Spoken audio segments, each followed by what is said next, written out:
Nag-intensify o mas lumakas pa ang bagyong Marce habang papalapit sa northeastern Cagayan.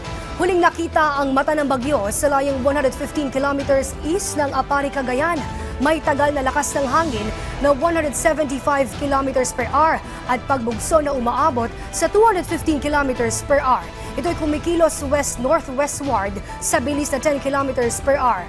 Dahil dito nakataas ang signal number 4 sa northern portion ng Cagayan, kabilang ang Babuyan Islands, northern portion ng Apayao at Ilocos Norte. Signal number 3 sa Batanes, nalalabing bahagi ng Cagayan, Apayao, Ilocos Norte, northern portion ng Abra at Ilocos Sur.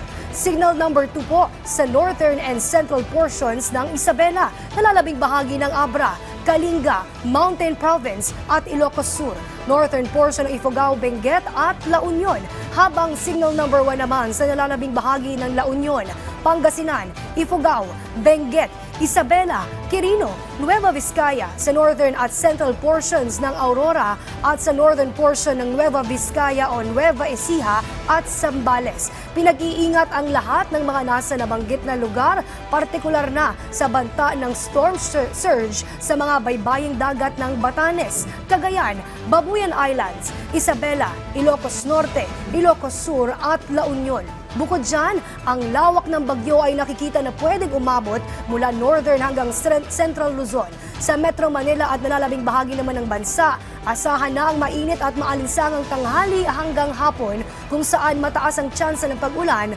dulot ng localized thunderstorms.